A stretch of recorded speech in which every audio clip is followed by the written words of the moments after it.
desta mensagem enfim, é uma exclamação, ou melhor, duas exclamações, dado que, como vocês, penso que toda a gente sabe, grande parte, seja o Novo Testamento, originalmente está maiormente escrito em grego e, evidentemente, depois o grego, muitas das palavras gregas, devido à sua ortografia, tal como hoje em dia muitas palavras têm adjetivos e, dependendo do entorno gramático nas quais estão incluídas, podem significar a mesma coisa. E, nomeadamente, há uma palavra grega que é taumazo ou taumazo, que vem no dicionário Vine, mas eu não sou especialista em grego, muito menos, mas por curiosidade fui revisá-lo quando preparava esta mensagem. Taumazo significa impactado, por implicação, estar admirado, ou estar maravilhado, ou ficar, de certa maneira, estupefacto com alguma coisa, com alguém, com uma atitude, com uma ação. Por isso o título da mensagem é Estou Admirado. Ou eu gostaria mais, mas escolhi Estou Admirado porque na João Ferreira de Almeida atualizada está Estou Admirado nestes dois certos, nomeadamente que estão em Lucas 7, que relata a história daquele centurião romano, e é Mateus 8 também. Lucas 7, 1 ao 10 e Mateus 8, 5 ao 13, simplesmente por vocês verificarem nas vossas Bíblias. Contam a mesma história, uma da perspectiva de Lucas, outra da perspectiva de Mateus. Evidentemente, na perspectiva de Mateus, transcreve-o de maneira a que é o centurião que se dirige a Jesus. Na perspectiva de Lucas, que é mais enfocado na realidade ao povo judeu, transcreve-o de uma maneira mais completa e relata que o centurião pede a uns judeus que vayam a Jesus pedir para que ele venha para sarar o seu servo que estava enfermo. Isto simplesmente para que nos encontremos na história. Mas também significa estar maravilhado. E, nomeadamente, as pessoas maravilham-se com muitas coisas, mas simplesmente hoje em dia eu creio que não estamos muito maravilhados com a situação com a qual vivemos, mas mais que nada ficamos impactados e admirados como é que é possível que no momento no qual vivemos, no século XXI, depois do homem ter tanta ciência, termos tantos laboratórios biológicos, termos tantas, farmacêuticas, haver tanto estudo, possamos ser surpreendidos, admirados, taumazo, com um vírus que nos leva praticamente a congelar, parar, a frisear, a colocar todo o mundo num stand-by, que não permite que as pessoas estejam juntas, que inclusive leva a que pessoas, numa situação em que um seu familiar próximo faleça, que inclusive é quando não falece deste vírus Covid, e eu vi aos comentários de um pastor nestes dias colocados, um pastor que conheço e que respeito, nestes dias um familiar da sua esposa, nomeadamente o pai, faleceu, não deste vírus, e teve que escolher entre todos os familiares, que somente 10 puderam acompanhá-lo numa breve cerimónia, tradicionalmente de um funeral. E é incrível, ou seja, ter-se que selecionar, ou seja, isto passa qualquer tipo de estupefacção ou de admiração, ou seja, é a privação da comunhão, da intimidade, daquilo que nós tomamos por mais querido, ou seja, o não podermos, por exemplo, abraçar os nossos filhos ou dar-lhes um beijo. Todas estas coisas levam-nos, de certa maneira, a ficar admirados. Como é que é possível que no século XXI, depois de termos adquirido tantas liberdades, tantos direitos, enfim, supostamente tanta sabedoria, tanto conhecimento, e de repente ficamos admirados? Mas que o homem se admire e que o homem fique estupefacto com certas e determinadas coisas, eu acho que isso é normal. Porque somos surpreendidos. Eu acho que nós mesmos conseguimos surpreender-nos a nós mesmos. Ou seja, eu inclusive, às vezes cometo erros pessoalmente que eu digo, como é que é possível que eu faça isto? Ou seja, ainda ontem cometi um erro crasso em que, na realidade, numa situação familiar, fiz uma coisa que não devia ter feito, uma coisa que, na realidade, eu não lhe revelei grande por importância, mas a minha esposa relevou. Então, na realidade, eu disse, como é que é possível que eu faça isto? Ou seja, daquelas coisas, e eu mesmo surpreendi-me a mim mesmo. Mas a questão é como é que nós podemos surpreender a um Deus que é todo-poderoso, diz comigo todo-poderoso, Ele é omnipotente, omnipresente e omnisciente, ou seja, Ele sabe todas as coisas, Ele conhece todas as coisas foram feitas por Ele, para Ele, e todas as coisas são sujeitas a neles. Então, por isso, eu queria enquadrar-nos nesta história, quando Jesus vai sarar, curar o servo de um centurião, e vou estar a ler e vou estar a cruzar estas duas versões bíblicas, a João Ferreira de Almeida atualizada e a João Ferreira de Almeida revista e corrigida, e vou agora partir de ler da atualizada. Quando acabou de proferir estas palavras aos ouvidos do povo, Lucas capítulo 7, verso 1, ou melhor, vou ler da corrigida, a corrigida expositiva. E quando concluiu estes discursos perante o povo, ele estava na sua base, Cafarnau. Cafarnau era uma cidade, um local comercial, onde confluíam muitas pessoas. Aí havia depois também a arte da pesca, e aí confluía muita pessoa. E aí era, por assim dizer, o quartel-general do ministério de Jesus Cristo. Aí ele estava quase sempre com os seus discípulos, e daí ele ia, ele vinha, ele passava o lago, ele dirigia-se aos diferentes lugares a cumprir o seu ministério. E diz que o servo de um centurião, e entendamos que um centurião é um oficial do exército romano, ou seja, entendamos que naquela altura era o exército romano, o império romano, era quem dominava naquela altura o povo judeu. Entendemos que então este homem era um homem que tinha autoridade, e um centurião, seja que não era tipo um soldado raso ou um cabo, era um sargento, senão que ele era um capitão, nomeadamente era chefe minimamente de 100 homens. E nomeadamente aqueles homens, quando eram chefe de 100 homens, tinham uma espécie já de autoridade sobre uma área, sobre uma comarca, dentro da própria província, depois onde havia, pois como sabíamos, um administrador romano que já dirigia vários centuriões e nomeadamente legiões de soldados. E então aqui acontecia que este homem tinha um servo, e um servo no contexto daquele então, um servo era um escravo. Significa que era uma pessoa que não se lhe atribuía um grande valor, ou seja, ele era comprado por moedas, significa por um preço de dinheiro, para que servisse, e nomeadamente nos gentios e principalmente na cultura romana, pois eram pessoas dispensáveis. Ou seja, se eu não gostasse do meu servo, eu vendia, ou se fosse preciso até mandava fora da casa, mas não o mandava como custava dinheiro, eu provavelmente vendia até por um preço mais barato, para tentar obter outro que me desse um melhor serviço. Mas vejamos que este homem teve a preocupação, porque ele diz, e o servo de um centurião, quem muito estimava, estava doente a ponto de morrer. Significa que este homem tinha uma elevada estima, o que não era próprio. Naquele enquadramento social, que um gentio, nomeadamente um romano, um homem que tinha uma posição social, que tinha um estatuto, se afeiçoasse a um escravo, não era próprio.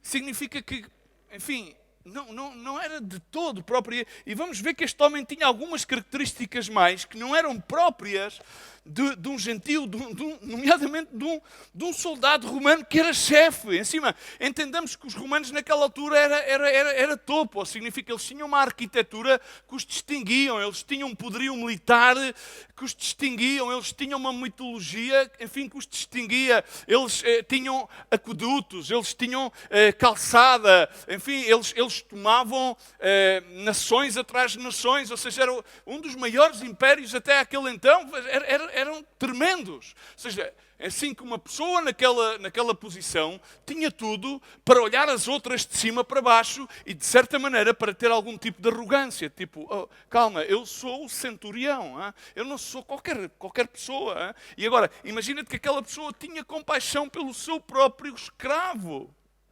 E diz que quando, verso 3, quando ouviu falar de Jesus, enviou-lhe uns anciãos dos judeus. Significa não só isso, que este homem, ele começou a relacionar-se com pessoas de uma religião, que eram os judeus, de um povo sobre o qual eles dominavam e que era totalmente antagónica à mitologia romana. Ele começou a relacionar-se com ele e vejamos o que diz. Ele pediu a estes homens judeus, rogando-se que viesse curar o seu servo. E chegando eles junto de Jesus, rogaram-lhe muito, dizendo-lhes: é digno, quem é que é digno? O centurião. E porquê que era digno que lhe concedas isto? Porque diz, porque ele ama a nossa nação e ele mesmo nos edificou uma sinagoga. Significa este homem, incrível. Entendamos uma coisa, este homem não só se destacou porque ele era compassivo, ele levou a ter uma relação com o seu escravo, que era algo dispensável para ele, era algo que ele podia trocar. Enfim, está doente, olha, tragam-me outro, compra outro. Ele estava com domínio sobre aquelas pessoas, aqueles judeus, ele era gentio, não tinha porquê misturar-se. E o que é que ele fez? Ele passou a admirar a fé judaica, ao ponto que ele estabeleceu relacionamento com aquelas pessoas. E o que é que ele fez? Ele foi tão benévolo que das suas próprias posses, do seu próprio dinheiro, ele construiu-lhes uma sinagoga para que eles se reunissem. Então este homem era digno de confiança. Os líderes judeus confiavam naquele homem. E este homem tinha ouvido falar de Jesus. E aqueles líderes judeus, recordemos que naquele então, continuamente punham à prova Jesus. Mas estes homens respeitavam tanto aquele centurião romano, que foram ter com Jesus e concederam-lhe o pedido que este homem pediu. Porquê? Porque este homem era admirável. Este homem tinha construído, toma conta de duas palavras que vão estar ao longo da exposição, que é credibilidade. Este homem construiu credibilidade com aquelas pessoas. Este homem não chegou lá a dizer: ei, eu sou o centurião romano, eu é que mando aqui, vocês não podem preferir a vossa fé, vocês aqui têm que submeter-se porque eu é que mando aqui, ok? Eu venho do Império, Júlio César, Pax Roma, aqui quem reina é Pax Roma, aqui quem reina somos nós, aqui é a nossa moeda que manda, ok? Vocês têm que subjugar. Não, ele começou a ver os costumes dele, passou a respeitá-los, passou a admirá-los, passou provavelmente inclusive a inquirir acerca da Torá, e então chegou ao ponto de começar a ter relações com aqueles líderes religiosos e de certa maneira deixou-se seduzir por aquela fé. E provavelmente pensou dentro dele, provavelmente aquela fé, aquela religião, que recordemos que é a única religião que Deus deu ao homem, no Monte de Sião, aí Deus deu essa religião a Moisés, essa lei mosaica, seduziu-o ao ponto que ele ganhou tanta credibilidade e confiança com aquelas pessoas que ele disse: eu vou agarrar daquilo que é meu, do meu salário, e vou dar-lhes para que eles construam uma sinagoga, para que eles possam ler a Torá. Este foi ao ponto de que este homem é um homem admirável. E depois diz que ele ouviu falar de Jesus e pediu para que estes mesmos homens com os quais ele tinha construído, diz comigo, credibilidade, diz comigo, com os quais ele tinha ganho e tinha estabelecido uma relação de confiança, porque ele tinha um coração movido a compaixão para com um escravo que, de acordo à tradição romana, não merecia. Ele disse: venham falar com Jesus. E eles usaram estes argumentos. Ele ama a nossa nação. Jesus era judeu. Mas ele mesmo edificou-nos uma sinagoga. Recordemos que Jesus cumpriu a lei aos 12 anos no seu bar mitzvah. Ele entrou na sinagoga. Recordemos quando nós vamos ver as passagens e vamos ler depois aqui consequentemente em Marcos 6. Ele entrou nas sinagogas quando ele foi a Nazaré, à sua cidade natal. Ele entrou na sinagoga e ele leu as Sagradas Escrituras.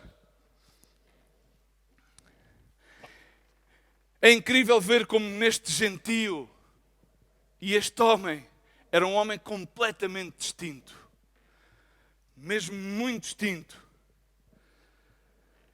E diz a palavra do Senhor no verso 6, diz que então Jesus acompanhou-os. Jesus acompanhou a Jairo.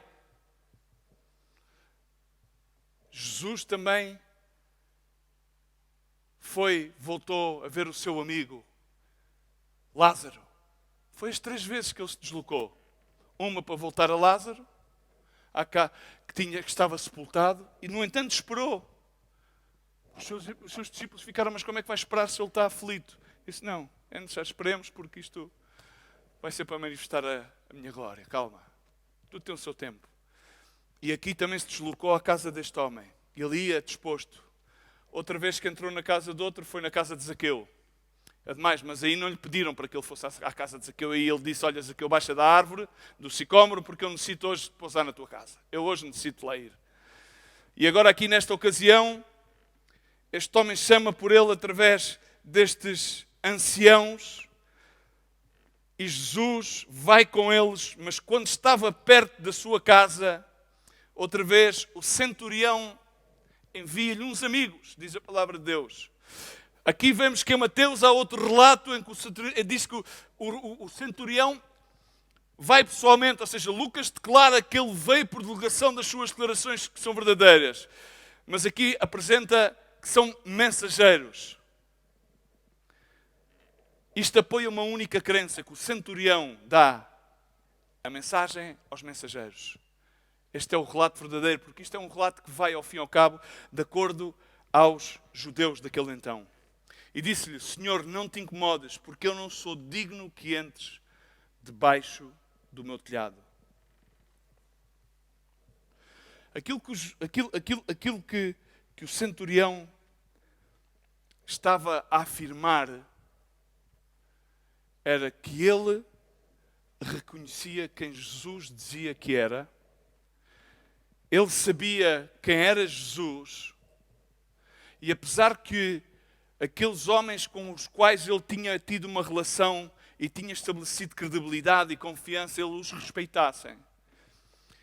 E sabia que de antemão muitos deles rejeitavam a Jesus. Ele sabia que Jesus era quem dizia que era. Ele sabia que Jesus era o Cristo, o Filho do Deus vivente. E ele dizia, eu sou um gentio, eu não sou digno que o Deus vivo entre da minha casa. Amém? Então, é incrível, porque quando nós lemos o relato de Mateus no verso 7 e no verso 8, Jesus diz desta maneira, eu irei curá-lo. Entendamos uma coisa, quando Deus diz que vai fazer algo, Ele faz. Nós às vezes propomos a fazer muitas coisas e não fazemos.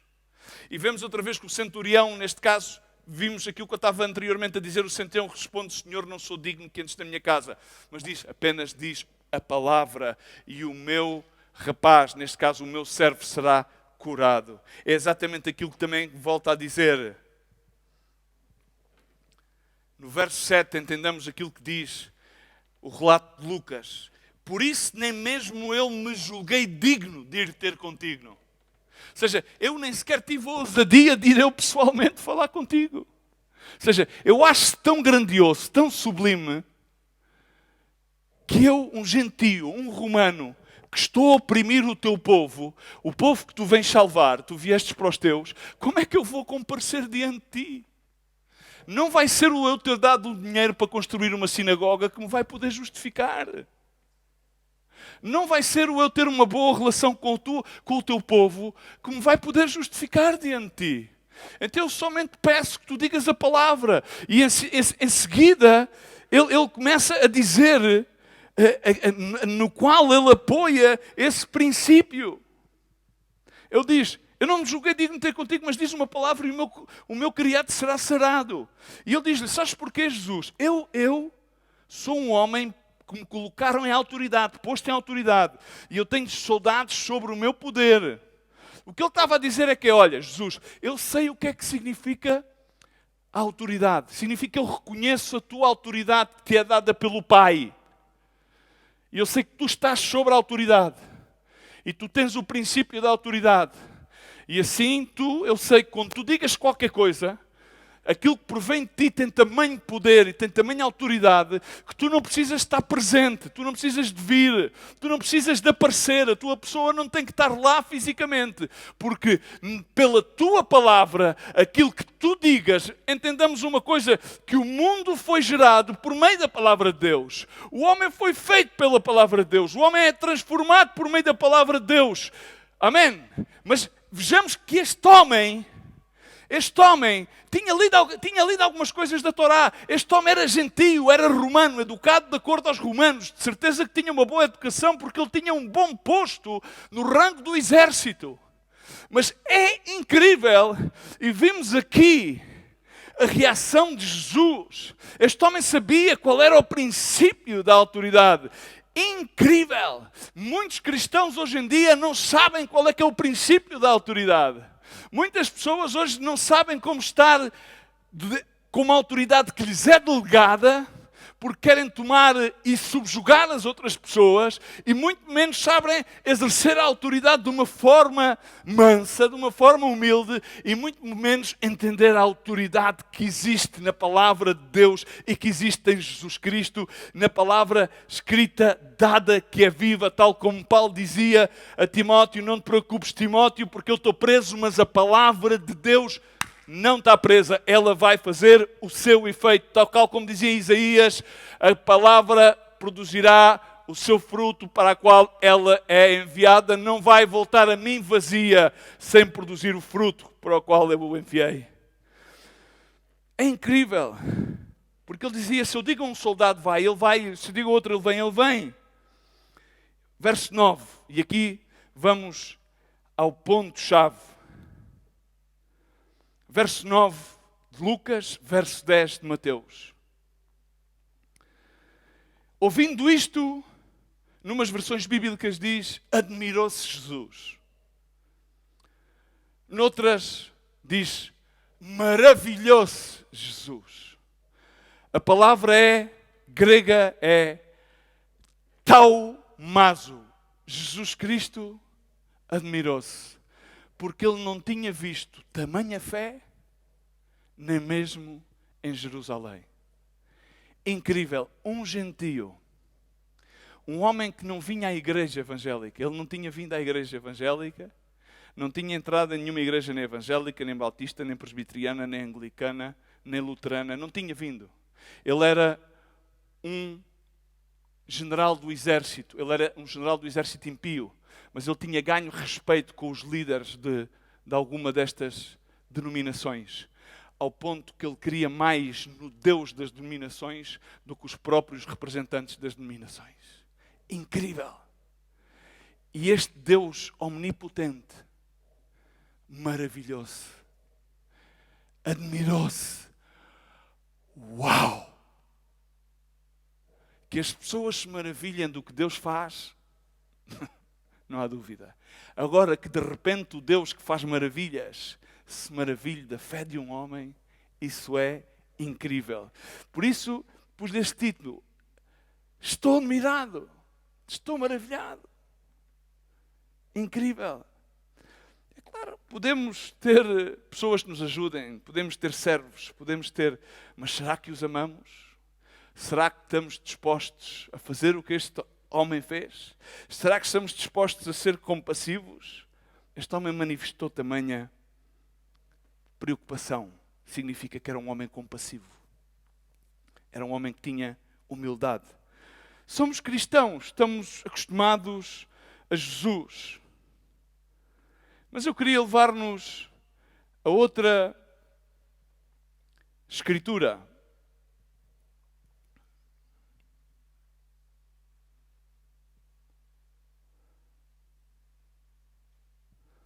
Que é uma escritura que está em Marcos,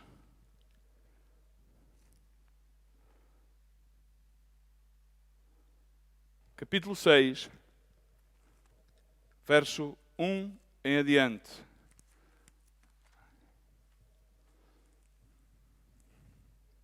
Voltamos a ver aqui que Jesus partia de Cafarnaum e chegou à sua terra, a Nazaré, e dizia que seguiram com ele os seus discípulos. E diz chegando o dia do sábado,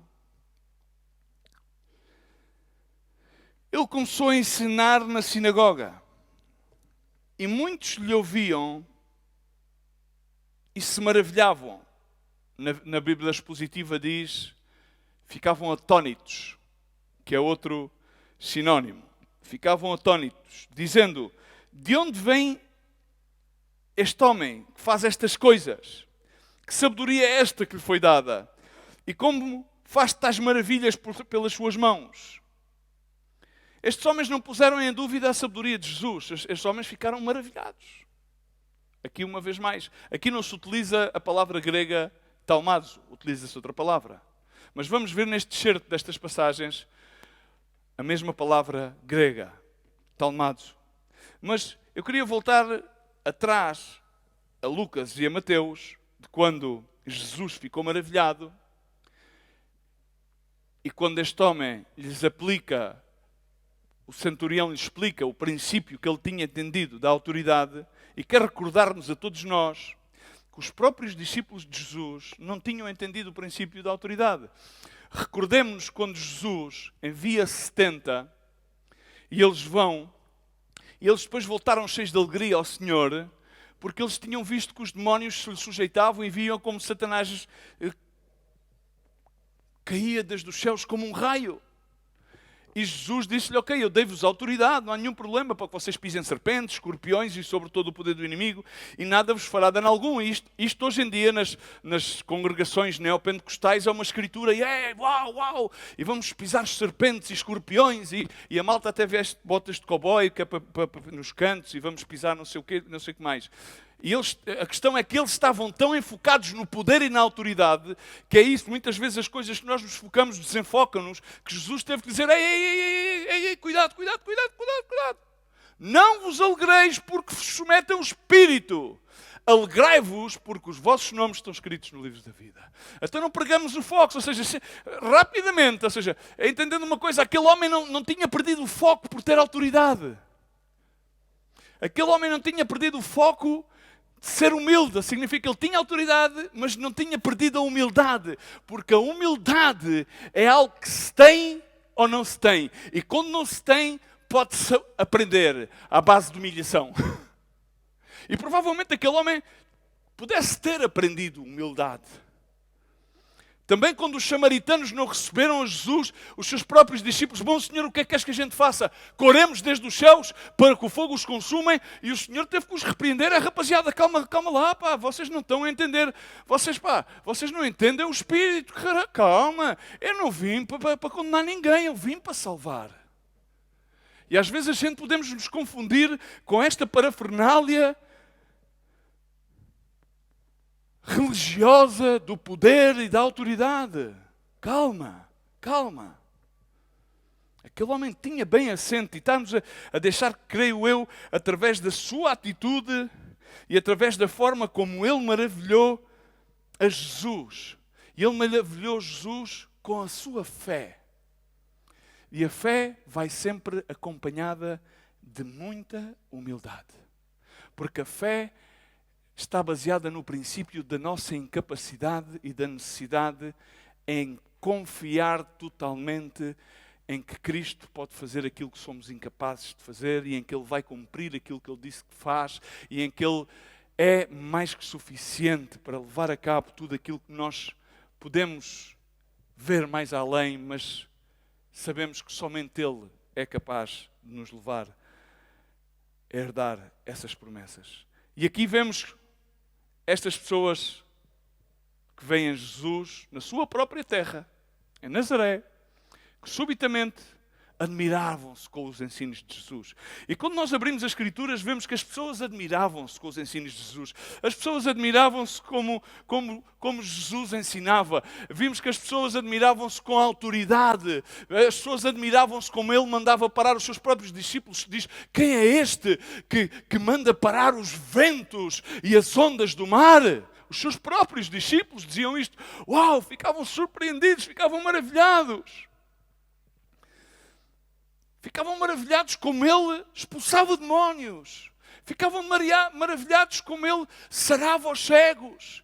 Os próprios discípulos de João ficaram atónitos quando João manda os seus discípulos a Jesus para saber se era ele aquele que tinha vindo e ele estava preso. E Jesus diz, olha, vai, diz a João aquilo que vocês veem. Os cegos recobram a vista, os coxos andam, os leprosos são sarados, os surdos ouvem e é apregoado as boas novas do Evangelho. Ficaram espantados. Ficaram surpreendidos. Continuando a ler em Marcos 6,3, e diz, não é este. As demais pessoas, houve umas pessoas em Nazaré, quando o viram entrar na sinagoga e ensinar, disseram, uau, os sinais que ele faz, diz que ele sarou alguns. Uau, que sabedoria, incrível. Mas houve outros que disseram, não é este o carpinteiro? Não é o filho de Maria, irmão de Tiago e de José, de Judas e de Simão? E não está aqui entre nós também as suas irmãs? E diz, escandalizaram-se dele. E então Jesus lhes dizia a estes que estavam familiarizados com Jesus. Recordem-se que ele estava em Nazaré, o sítio onde tinha vivido com Maria, com José, com os seus irmãos e com as suas irmãs. Nos sítios onde José era carpinteiro. Portanto, estas pessoas estavam habituadas a ver Jesus na carpintaria. Não estavam habituados a ver Jesus na sinagoga. Entendemos que a sinagoga eram para pessoas que se punham baixo a autoridade de certos e determinados rabinos e aí eram instruídos na lei da Torá. E então ninguém esperava ver um carpinteiro a esse nível. Então disseram, não é este o carpinteiro. Nem referiram o nome de Jesus. E Jesus lhes refere, então, dizendo, um profeta não fica sem honra senão na sua terra, entre os seus parentes e na sua própria casa. E não podia fazer ali nenhum milagre, a não ser curar alguns poucos enfermos, impondo-lhes as mãos. Refiro que o verso 5 faz referência ao verso 1 e 2, porque ele ensinava nas sinagogas e as pessoas ficavam atónitas com a sua sabedoria. E diz que fazia sinais, significa que haviam ali alguns que foram sarados, porque se lhe imporam as mãos. E diz, e admirou-se, noutras versões bíblicas diz, e maravilhou-se da incredulidade deles. Em seguida, percorria as aldeias circunvizinhas ensinando. Aqui volta a aparecer a palavra grega taumazo. Nestas duas vezes, aqui aparece esta palavra. Maravilhou-se, admirou-se, taumazo. O que é que isto tem a ver? Destas duas vezes, esta palavra aparece relacionada com uma questão, com fé. Mas aqui há dois tipos de reações. Há a primeira reação, que foi a maravilhosa, a estupenda, a inesperada fé do centurião romano. Uma pessoa que não era esperada ter fé. Uma pessoa que não foi educada para ter fé. Uma pessoa que à partida era esperado tudo o contrário. Uma pessoa que era esperada que fosse arrogante, porque era uma pessoa bem posicionada na sociedade, que à partida seria, inclusive, não seria ateia naquele então, mas seria, basearia a sua vida espiritual na mitologia romana, que tinha vários deuses para várias ocasiões.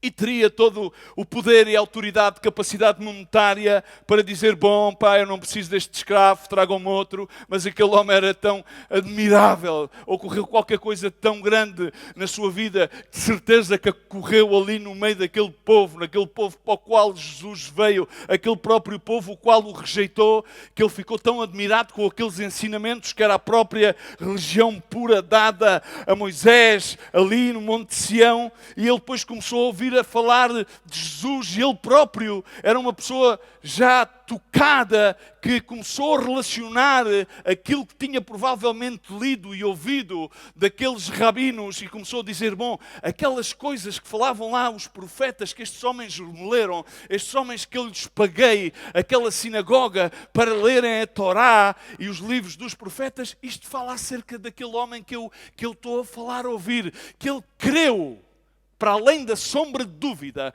que ele não era digno sequer que aquele homem entrasse na sua casa, mas ele tinha a fé, a certeza absoluta que bastava que ele dissesse a palavra, que o seu servo, que ele não queria despender dele, porque ele já tinha carinho com ele já tinha compaixão dele. Era um jovem que estava enfermo, que tinha espasmos. Podemos ver essa relação em Mateus 8, quando vemos, por assim dizer, o relato do mesmo em Mateus 8 e as diferentes escolas teológicas, a análise do mesmo. Aquele homem teve uma fé maravilhosa, que Jesus Cristo ficou e disse, uau! Nem em Jerusalém. Até agora já caminhei, já levo uns tempos a caminhar com os meus discípulos. Nunca vi nada assim. É só este homem. Mas agora vemos aqui outro tipo de fé. Outro tipo de reação. Significa que Jesus volta a fazer uau! Uau! Uau! Esta banda, não posso fazer mais milagres por causa que esta malta não acredita. Uau! É incrível. Estou maravilhado como na minha própria terra não há fé. Incredulidade é o oposto de crer. Ou tens fé, crês, ou és incrédulo. Não há meias águas. Não há entremeio. Ou se crê ou não se crê. E quando não se crê, há incredulidade. E a incredulidade daqueles homens e mulheres. E agora eu gostaria que vocês prestassem muito bem atenção. Principalmente aquelas pessoas que vão a uma igreja evangélica. Aquelas pessoas que professam uma fé. É que aqueles que eram incrédulos eram os que estavam mais familiarizados com Jesus. E aqui põe-se uma questão. A familiaridade é muito perigosa. Jesus tinha crescido em Nazaré, eles conheciam-no. Mas eles conheciam-no não como Jesus, o Cristo, mas como Jesus, o carpinteiro. Eles disseram, nós conhecemos-o. Conhecemos a sua família.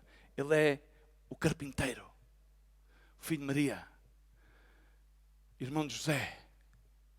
Conheciam tudo dele, mas não conheciam quem ele era. E a questão é que a familiaridade de ter Jesus no teu meio, de pertenceres a uma comunidade cristã, de fazeres parte do ministério, pode fazer com que facilmente tu fiques ofendido por ele e de não gostares do formato com o qual ele se te apresenta. Porque de repente aquelas pessoas estavam à espera de um Jesus porreiraço, que era um carpinteiro que chegava lá à terra e dizia, opá, posso-te ajudar a fazer algum móvel para casa? Às vezes tu estás tão habituado a estar no ministério que dás tudo por garantido, ok? Estás tão habituado a agarrares na Bíblia e a saberes a Bíblia e tão familiarizado com Jesus, com as mensagens, que quando Jesus te apresenta outro tipo de mensagens, tu ficas ofendido e ficas escandalizado. Escandalizas-te com esse Jesus com o qual tu estás familiarizado. A familiaridade.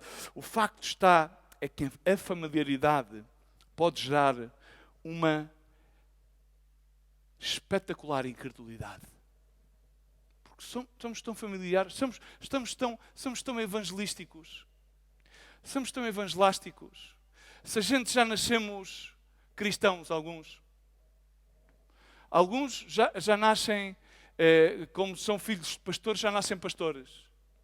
Algumas, como já são mulheres de pastor, são pastoras já. Estão familiarizados, já estão com a fé, que não precisam de fé. Estão familiarizados com a fé. Estão tão familiarizados com as casas de oração que não precisam de orar. Estão familiarizados com a bênção de Deus que já não conseguem reconhecer a majestade de Deus. Não conseguem reconhecer a grandiosidade de Deus. Não conseguem ver as maravilhas de Deus, do nosso Rei Jesus. Quando tu começas a tomar por garantida a nossa salvação e o facto de já servirmos a um Senhor que é Rei de Reis e Senhor do Senhor majestoso, quando tu começas a tomar as coisas por garantidas no ministério, a tomar por garantido que tens direito às bênçãos e aos benefícios, provavelmente já estás tão familiarizado, já é tudo tão garantido, que este Deus não te consegue espantar. Este Deus grandioso, majestoso, misericordioso, louco de amor, não te consegue maravilhar. Perdestes a capacidade de ser como uma criança, porque as crianças maravilham-se por tudo e por nada. Tu dás-lhe um brinquedo de plástico partido e eles dizem: uau! Mas há outros, se tu lhe dás uma PlayStation 2, eles dizem: não, eu quero a 4.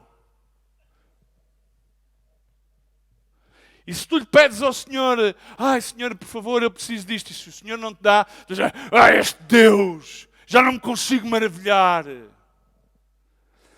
Tu começas a perder a sensibilidade de ser maravilhado pela majestade de Deus.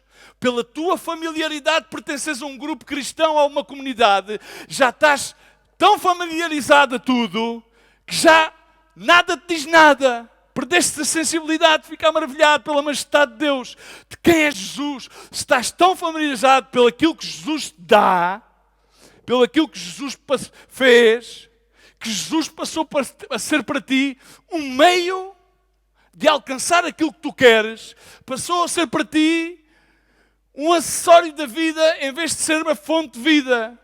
Quando já estamos tão familiarizados, pode ser que incorporemos os feitos que nós fazemos e percamos a capacidade de ficarmos estupefactos por aquilo que Deus faz, pela sua presença e pela sua grandiosa misericórdia. Porque pensamos que somos nós que fazemos as coisas. E pensamos que Deus precisa que nós ajudemos a Ele. Dizemos: oh Deus, que porreiro, pá, viste como eu te ajudei, hein? Até sempre viste: ó Senhor, se eu não pregasse, pá, não havia quem se convertesse. A questão é quando perdemos a capacidade de ser maravilhados por Jesus. Se Jesus for maravilhado pela fé de um homem, se Jesus foi maravilhado pela incredulidade de outros homens, será que nós não temos a capacidade para sermos maravilhados? Porque vejamos uma coisa, a incredulidade daquelas pessoas impactou Jesus. Jesus ficou admirado. Uau! Não acreditam! Como é possível? Mas vejamos uma coisa, ele é poderoso, Ele é majestoso, Ele pode fazer qualquer coisa, nós sabemos isso. Mas quando nós lemos estas passagens, aquilo que eu quero que tu entendas, e que está aqui implícito, é uma coisa: a nossa fé pode impedir ou pode abrir o caminho para que Deus opere, para que Deus faça algo poderoso ou algo grandioso para além de nós mesmos. Mas pode ser a tua fé e a minha fé que impeça ou que abra o caminho para que Deus faça. Aquele homem disse: não é preciso que tu venhas, tu dizes a palavra. E diz, quando nós abrimos a Bíblia e dizemos que o mundo foi feito, todas as coisas foram feitas, diz que o Espírito pairava sobre as águas e tudo estava desordenado, mas pela palavra de Deus. Pela palavra de Deus foi feito, tudo foi organizado. Ele separou a água, o dia, a noite, Ele criou o homem. Pela sua palavra de Deus, Ele diz: pela sua palavra de Deus, uma espada de 2 gumes. Ele penetra até o mais profundo do coração. Ele discerne nos nossos pensamentos os tétanos. Pela palavra de Deus, a sua palavra gera vida. A sua palavra transforma corações. Pela sua palavra fomos criados. Pela sua palavra somos transformados. Mas a incredulidade daquelas pessoas deteve que Jesus pudesse operar milagres naquela região.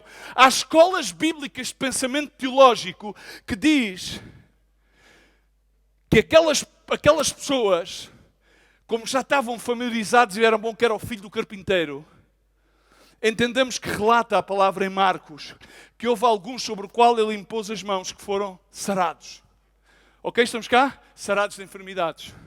E estes, como viram que era o carpinteiro e não acreditavam, detiveram outras pessoas daquela cidade se acercarem a ele, porque eles sabiam que ao fim e ao cabo, como já tinham visto outros a serem sarados, se os outros chegassem lá, porque eles tinham fé, iriam ser sanados.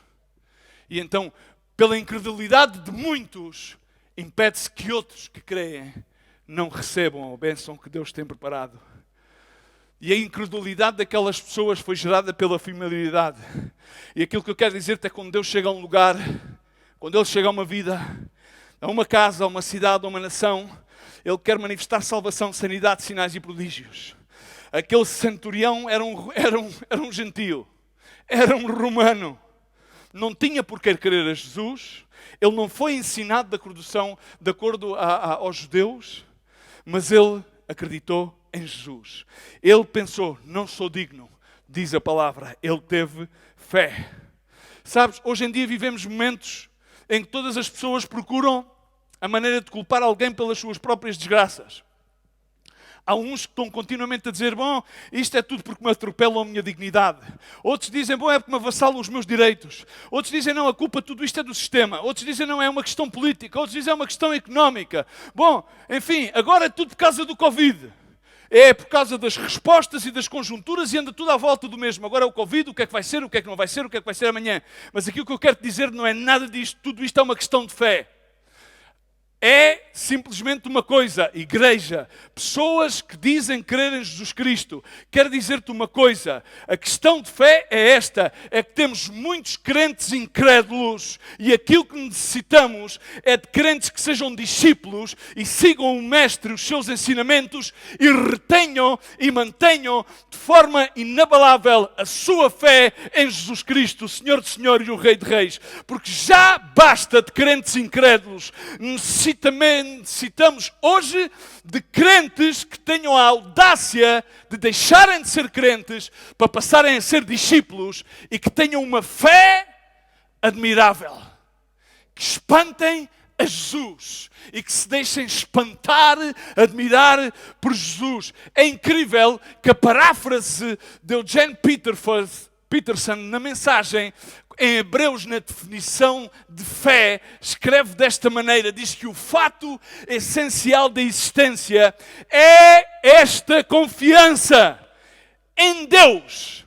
Em quem confias tu? Em ti mesmo?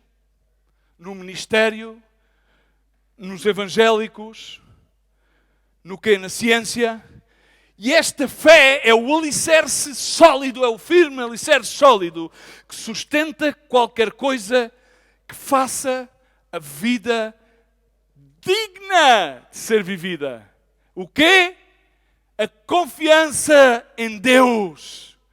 É a fé, o alicerce sólido que nos sustenta e que faz com que a vida seja digna de ser vivida. Não há nada que possa fazer com que uma vida seja digna de ser vivida, senão a fé. Necessitamos hoje que se creia em Jesus Cristo. Ele é quem diz que Ele é. Ele pode fazer aquilo que Ele diz que pode fazer. Necessitamos que se levantem homens e mulheres jovens que digam, eu creio em Deus Pai, Filho e Espírito Santo. Eu creio em Jesus Cristo, este crucificado, este sepultado, este ressuscitado, este que ganhou, arrebatou as chaves da vida e da morte e que reina por sempre. Pode parecer esquisito? Sim, não, ele nasceu de uma virgem. E dizem, mas espera lá, mas tu não tiveste aulas de biologia? Mas ele voltará outra vez pela sua igreja. Mas tu, espera lá, tu acreditas nisso? Sim, acredito. Mas isso é muito esquisito. Quero dizer-te uma coisa, vamos ser esquisitos. Onde quer que fomos, vamos ser esquisitos. Mas repara uma coisa, a palavra diz que quem crê em mim, do seu interior, do seu ventre correrão rios de água viva. Aleluia! E os outros vão estar secos. E tu vais tomar água para que bebas e que sacies a tua sede. Rios que vão saciar a sede. Não qualquer água, não água do luso, nem água do vimieiro, nem água das pedras. Água que sacia a sede. Já Isaías dizia, vós tendes sede, vinde e bebede, comprai e comede, sem dinheiro, não faz falta de dinheiro. As bênçãos de Deus não se vendem, são grátis, são uma graça de Deus. Dizem em Efésios, Deus deu graças, dons, grazie aos homens. Graça por meio de Jesus Cristo. Vós sois salvos por graça, por meio da fé, não por obras, para que ninguém se jacte. Aleluia! Vindo ao Senhor é simples. Nós não somos chamados para vir a ser saciados. Nós somos chamados para gerar água que sacia a sede daqueles que necessitam. E a pergunta é sempre a mesma. Quando vier o Filho do Homem, achará fé na terra? 2 vezes encontramos 2 tipos de maravilhas. Um Jesus que se maravilhou com uma fé admirável que não existia naquele tempo. Enfim, haviam muitos escrivões, muitos fariseus. Bom, as cátedras, as sinagogas estavam cheios de espertos na Torá. Mas não havia uma fé como aquele romano. Havia muita gente que vivia em Nazaré, mas muito poucos tiveram fé. Os outros todos tiveram incredulidade. A questão que se põe aqui, no fundo, é quão familiarizado estás tu. Eu quero contar-te uma pequena história de um pastor americano, que é um líder reconhecido e que costuma fazer seminários acerca de liderança. Numa ocasião muito recente, juntaram-se as 4 vertentes da igreja submergida chinesa e convidaram-no para ir à China porque eles estavam preocupados com os seus jovens, porque estavam a sair para as universidades das grandes cidades da China, de Xangai, de Pequim, de Shenzhen e outras cidades. E eles temiam porque eles achavam que não tinham dado um suficiente discipulado. Entendamos que aquelas pessoas praticamente nem Bíblias têm. Eles memorizam os versos.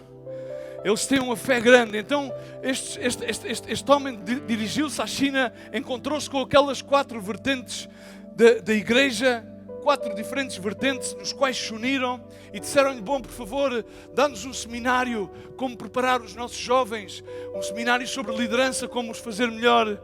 E o pastor perguntou-lhe: mas vocês não levam a cabo nada? Não. A única coisa que nós fazemos aqui é que nós preparamos todas as pessoas. Ensinamos-lhes a que eles testifiquem no momento em que sejam apanhados e presos pela sua fé. Nós ensinamos a que eles testifiquem ao executor que os vais levar a serem executados à sua sentença de morte. E aquele homem ficou tão maravilhado, tão talmaso, tão estupefacto, que ele olhou para aquelas pessoas e disse: e tu pedes-me a mim, que vem de uma igreja ocidental, que vem da América, daquelas comodidades, que te venha dar um seminário sobre liderança? Não. Por favor, ora por mim, para que eu volte de onde vim e possa levar o fogo dessa fé admirável, que é firme, é constante e que até ao momento da morte não nega o nome de Jesus e que diz que Jesus é quem é para além das circunstâncias e que tem a capacidade para perdoar e testemunhar ao executor da sua própria vida. É incrível, irmãos, temos tudo e mais alguma coisa, mas provavelmente temos uma igreja de crédulos cheia de incredulidade. Paulo dizia: onde estás, ó morte, a tua vitória? Onde está, ó morte, o teu aguilhão? O aguilhão da morte é o pecado e a força do pecado é a lei. Graças a Deus que nos dá a vitória por intermédio do nosso Senhor Jesus Cristo. Hoje mais que nunca necessitamos ter uma fé que admira Jesus Cristo. Não necessitamos ser mais bem capacitados, nem mais bem preparados, nem mais reconhecidos, nem mais louvados, nem muito menos. Sabemos que Ele é mais poderoso. Ele é mais poderoso para fazer muito mais abundantemente, para além daquilo que nós pedimos ou pensamos, segundo o poder dEle, que em nós opera, diz a palavra de Deus. Ele diz que coisas que olho não viu e ouvido não ouviu, não subiram ao coração do homem, são a Deus, coisas que Deus preparou para aqueles que lhe amam. Sim, as coisas podem ser difíceis, mas Paulo dizia: para mim, eu tenho por certo que as aflições deste tempo presente não são comparáveis com a glória que em nós há de ser reservada. Diz a palavra de Deus, não nos veio nenhuma tentação sobre a qual Ele mesmo não é fiel para que não nos deixe tentar acima daquilo que podemos suportar. Porquê não nos admiramos? Porquê não cremos que Ele é fiel para cumprir todas as suas promessas? Porquê nos familiarizamos com as coisas de modo a pensar que nós temos estes dons, nós temos estes talentos? Mas deixa-me recordar-te que os teus dons e os teus talentos foram uma dádiva de Deus. Para de querer impressionar a Deus. Deus não se deixa impressionar pelos teus feitos. Deus somente se deixa maravilhar pela tua fé. Para de perder tempo a querer impressionar as demais pessoas, a querer criar perfis com filtros, fotografias retocadas para seres aceito, para seres admirado. Não vais impressionar a ninguém. Vais criar uma falsa imagem daquilo que tu és e vais-te fazer escravo de algo que afasta. Mas havia algo tremendo na fé daquele homem. Uma fé que maravilhou a Deus. Como é que queres ser reconhecido diante de Jesus? Com uma fé que o maravilha? Ou com uma incredulidade que foi causada pela familiaridade de estares na sua casa, de o conheceres? Já vivemos em tempos, que tudo é... Ser crente é esquisito, é raro. Crer que Jesus Cristo foi sepultado e ascendeu aos céus, isso é de loucos, assim para os jovens, mas vocês creem nisso? Não, a gente viemos dos macacos. A questão é que cada vez mais queremos impressionar os outros. Às vezes queremos impressionar-nos a nós mesmos. Mas devemos ser mansos, preparados para responder com mansidão e temor acerca da nossa fé.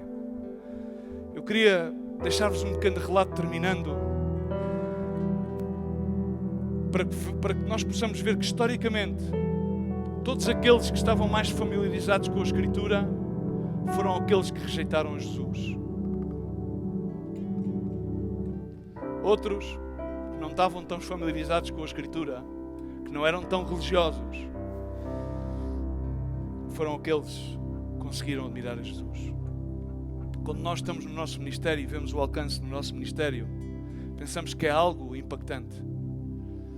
Mas na realidade, se nós nos empenharmos mais em maravilhar a Deus do que impressionar as outras pessoas, Jesus irá surpreender-nos e nós iremos ganhar a possibilidade de surpreender a Jesus. Na realidade, eu pessoalmente desejo participar de um movimento de ação que não seja o fruto de uma ação natural, mas seja fruto de uma ação sobrenatural. Isto é, de uma fé em ação, uma fé que é capaz de maravilhar a Deus e que voltemos a ter a simplicidade de sermos maravilhados por Deus. A fé não está baseada numa procrastinação do que é que vai ser amanhã. O que é que vai acontecer amanhã com o vírus? Se vão encontrar isto? A fé está baseada numa confiança, numa certeza segura de que uma vida é digna de ser vivida para Jesus Cristo. Uma vida é digna de ser entregue à morte para Jesus Cristo. Porque se com Jesus Cristo vivemos e com Ele morremos, para Ele vivemos. Fé requer confiança. Confia no Senhor com todo o coração. Todo. E não destribes o teu próprio entendimento. Como é que tu andas hoje? Por fé ou por vista? Precisamos de homens e de mulheres que se levantem dispostos a ter fé, como a do centurião. Dispostos a confiar. Como é que tu te vais diferenciar? Eu quero que tu te imagines alguns ridículos que estão escritos na Bíblia. Tu, por exemplo, imagina-te o ridículo de Moisés. Incrível, não? Ou seja, Moisés fez o ridículo, mas há tantos ridículos na Bíblia. Porque uma das coisas que nós temos o problema é fazer ridículos. Nós gostamos de ficar bem diante das pessoas. Mas quando nós vamos ver os heróis da fé, enfim, é incrível. O que é que te vai diferenciar? O seres evidência diante de todos, mas se nós vemos aquilo que evidenciaram e aquilo que fez com que Deus ficasse admirado. Repara, Noé, era ridículo, o homem estava a construir uma arca num sítio seco e dizia: bom, o que é que tu estás a fazer, Noé? Uma arca. E o que é uma arca, Noé? Bom, não sei. E para quê, Noé? É que veio um dilúvio. O que é um dilúvio? Não faço nem ideia. Dizem: bom, e o que é que tu estás a fazer? Estás numa igreja porque... porque crees Jesus. E porquê? É porque vai vir... e ele virá, pois não sei, enfim. É fazer o ridículo. Há pessoas que estão a construir uma vida e não sabem porquê. Há pessoas que fazem as coisas sem ter pista para quê. Imagina o ridículo de Moisés, frente ao Mar Vermelho, com uma vara levantada e com o exército todo o egípcio a correr atrás dele. Era ridículo. E o povo todo ali a queixar-se. Até aqui chegamos. Para isto é que nos trouxeste de Egito. Oh. Então, Moisés, o que é que estás a fazer? E Moisés, eu não sei. Eu estou aqui. E o que é que tu tens, Moisés? Uma vara. O que é que tu tens? Olha, uma vara. E eu estou certeza que uma vara, que é a vara de Deus, pois aparecerão muitos mares vermelhos e virão uma data de exércitos atrás, mas essa vara abrirá o caminho. O que é que aconteceu? É que abriu-se o caminho, passou Moisés, passou todo o povo, e o gado e as crianças, e passaram o mar vermelho. Mas parecia ridículo. Essa é a questão. O que é que vamos fazer na próxima semana, no próximo mês? Olha, levantamos a vara. O Covid, levanta a vara, põe a máscara, lava a garganta, lava as mãos, vara. Imagina o ridículo, é ridículo. Agora imagina Sara, velha, em cima riu-se de escárnio. Não, vais ter filho. imagina a Sara ir ali ao continente, velha, não? A comprar fraldas e toda a gente a olhar para a Sara. Tu vais parir. Tu estás maluca. Não. É que Deus disse-te. Não. Mas qual Deus, pá? Mas olha lá, tu não estudaste biologia, os teus filhos não foram à escola, ainda não te explicaram. Eu não fui à escola, mas os teus filhos não foram. Tu não tens filhos, está bem, desculpa lá. Pois. É que já não dá, com essa idade já não dá. Mas passado um tempo ela estava na maternidade e deu à luz. É engraçado, mas estava a fazer um ridículo. Ela ia comprar fraldas para Isaac, mas lá nasceu o Isaac. Agora, imagina-te, os israelitas à volta do muro de Jericó, com o chofar, com vasos de barro, a fazerem o ridículo. Então, olha lá, não há por aí umas espingardas, umas espadas. Então, como é que vocês vão combater com esta malta? Vocês estão a fazer o ridículo, então o que é que tu vais fazer? Então tu agora, espera lá, tu vais lá para a escola e estão todos a dizer que tu és maluco porque tu és cristão, mas tu vais à igreja porquê? Tu estás... Deus, tu vens de um macaco, pá. Não, há Deus. Então, e tu depois de para lá das voltas ao pátio, até o que é que tu estás a fazer? Não, eu estou a orar. Orar? Estou a falar com Deus, mas existe Deus. Pois é que temos que fazer o ridículo. E o que é que aconteceu? As muralhas de Jericó caíram. E o que é que eles andavam a fazer? O ridículo. Pois está disposto a fazer o ridículo e assim provavelmente maravilhas a Deus. Vimos a Esther. Mardoqueu diz-lhe a Esther: bom, Esther, há esta situação, vai haver um genocídio. Esther vai para lá, no meio, mete-se no meio das mulheres e aparece diante do rei sem que ela fosse chamada a fazer o ridículo. Podia ser morta. E o que é que aconteceu? Evitou que houvesse o maior genocídio sobre o povo judeu. Mas o que é que ela fez? Algo ousado, pôs em risco a sua própria vida. Ao fim e ao cabo, fez o ridículo também, outra vez. Mais outra a fazer o ridículo. Enfim. Ai, Senhor. Maria. Uma virgem. Vocês tiveram biologia lá na escola, não foi? Como é que se faz meninos? Agora imaginem uma virgem grávida. Meu Deus.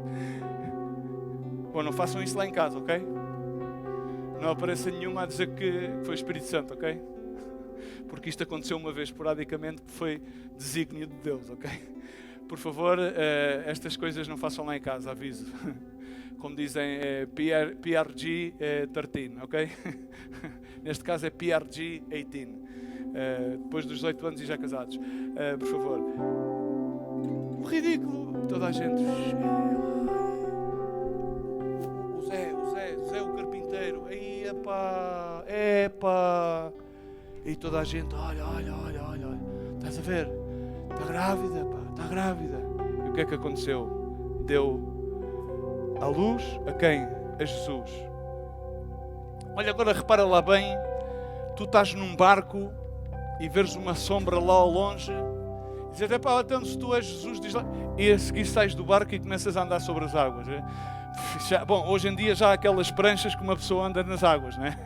Mas agora imagina, saís da prancha e começares a andar sobre as águas. Isso é ridículo. É ridículo. Mas Pedro andou sobre as águas. Agora, vejamos o centurião. Isso já é mais que ridículo. Ou seja, um tipo com dinheiro que podia dizer ao escravo, vá, fora, tu vai morrer longe. Sarna, vai daqui que eu não me quero coçar. Tragam-me outro empregado. Eu misturar-me com os judeus? Não, eu é que mando com os judeus. E este homem diz, este rapaz, tenho mesmo compaixão dele. Não. Estes judeus eu respeito-os. Uma sinagoga. Aquele é Jesus. Aquele é quem ele diz que ele é. Ele pode fazer tudo, basicamente tudo. Ele basta dizer uma palavra e aquele rapaz vai ser salvo. Uau! Incrível.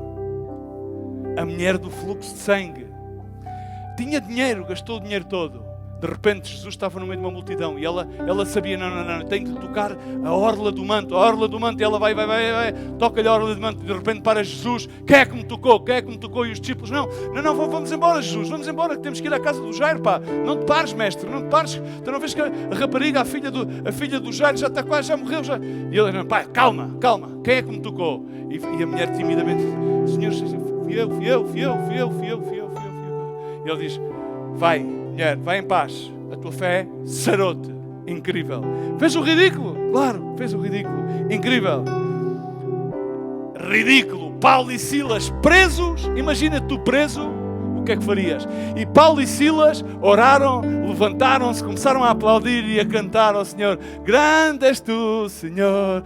Grandes são tuas maravilhas. Eu canto muito mal, ok? Eu sei. Provavelmente estou a espantar inclusive daqui tudo. Não só os demónios, senão até sai a presença do Senhor. Porque ele deve ter problemas ao querido. Provavelmente depois uns tampões.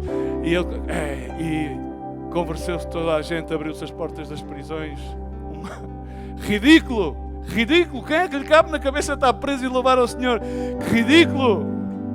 Um miúdo, 15 mil pessoas que ouviram um sermão, cheios de fome, os discípulos diziam, não manda aos olhos. E um miúdo, com 5 pães e 2 peixes, um miúdo qualquer que estava ali, e um miúdo qualquer agarra naquilo que tem, que era só 5 pães e 2 peixes, que provavelmente ele devia andar a vender para a família, põe nas mãos de Jesus, e aquilo tudo deu para 15 mil pessoas comerem, e sobraram 12 cestas.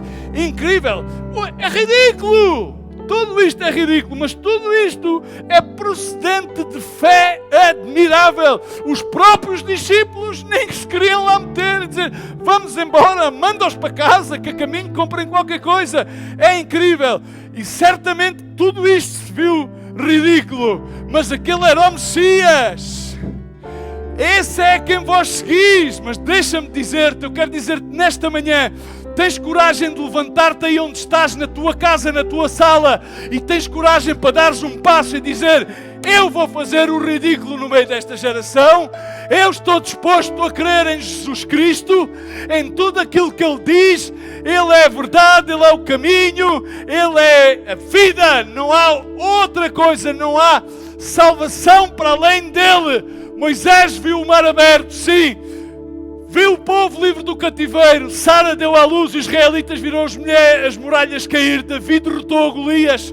Esther teve o genocídio, Maria deu à luz, Pedro caminhou, Centurião viu o seu servo sarado, a mulher de fluxo de sangue foi sarada, Paulo e Silas foram livres, o jovem colocou o que tinha nas mãos de Jesus e, incrível, 15.000 pessoas alimentaram-se, sobraram 12 cestas. Jesus venceu a morte, Ele ressuscitou, 40 dias e 40 noites esteve com os seus discípulos, ascendeu à direita do Pai e Ele disse: permanecei aqui em Jerusalém e recebereis a promessa que vem desde o alto, sereis cheios do Espírito Santo e me sereis por testemunha em todos os lugares do mundo. E assim eles foram cheios, e assim Ele disse: esse mesmo Espírito que ressuscitou a Jesus dos mortos, esse é o mesmo Espírito que está em ti e que está em mim, para que possamos fazer o ridículo no meio desta geração e assim receber a palavra de Jesus Cristo que diz: tenho-vos dito estas coisas para que em mim tenhais paz. No mundo tereis tribulações, mas tende bom ânimo,